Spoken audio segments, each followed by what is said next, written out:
Seriez-vous assez téméraire pour invoquer un esprit? Eh ben, mon nom est Mika Rosena, et préparez-vous à sentir des frissons avec le bal des monstres. Drôlement, il fait partie de la collection Frissons.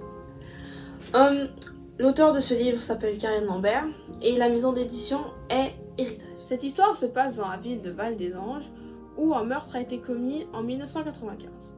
De nombreuses années plus tard, Alexia et Zoé ont découvert un livre dans leur grenier. En feuilletant ce livre, ils ont découvert un sortilège qui pourrait ramener les morts qui voudraient parler. Parce qu'ils voulaient comprendre qu'est-ce qui s'est passé à cette victime il y a quelques années, ils ont décidé de la ramener, mais ne savaient pas comment la retourner de où est-ce qu'elle était. Elle a commencé à les tourmenter, des trahisons ont été découvertes, des secrets révélés. Vont-elles réussir à la chasser? C'est ce que vous allez voir dans le bal des monstres.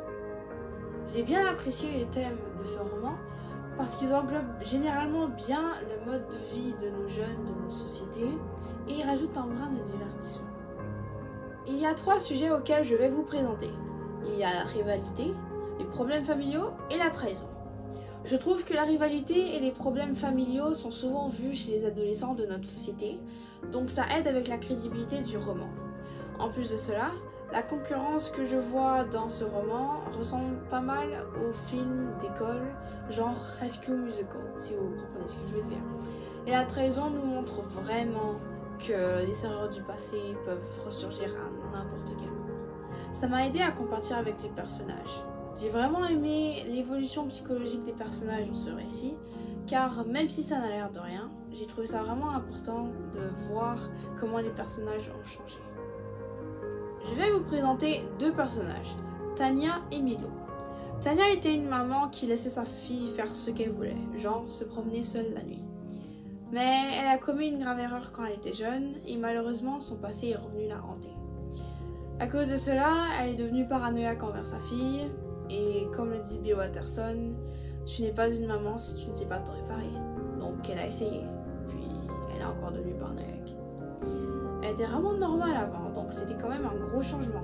Après, il y a Milo. Milo est un personnage qui est vraiment tough, on pourrait dire. Et il intimidait même un de ses camarades. Il cachait un lourd secret aussi.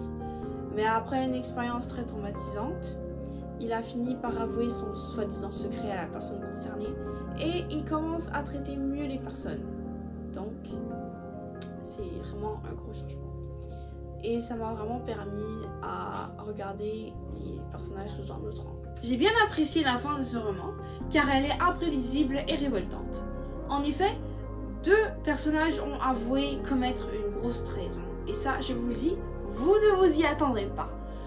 De plus, la dernière page du livre se termine d'une façon brutale, je dirais même sèche, comme pour insinuer qu'il y aurait une suite. Ça me donne vraiment le goût de lire le prochain tome, évidemment. Je vais vous lire un extrait. Sur le bureau, un vieux livre à la reliure de cuir était posé. Ixunt Dracos. Lorsque la fille a levé les yeux, la dame n'a pas reconnu son regard. Et lorsque cette fille a sorti un long couteau dissimulé sous le coussin de sa chaise, elle a compris. Pour moi, cette lecture était un peu mélangeante. Mais je suis sûre qu'avec un peu de concentration sur la lecture, vous allez pouvoir en déduire une conclusion. Morale de l'histoire, ne pas réaliser ce qu'un livre vous dit que vous avez trouvé dans votre grenier. À part si vous voulez devenir les prochains Ghostbusters. Je vous souhaite une bonne lecture.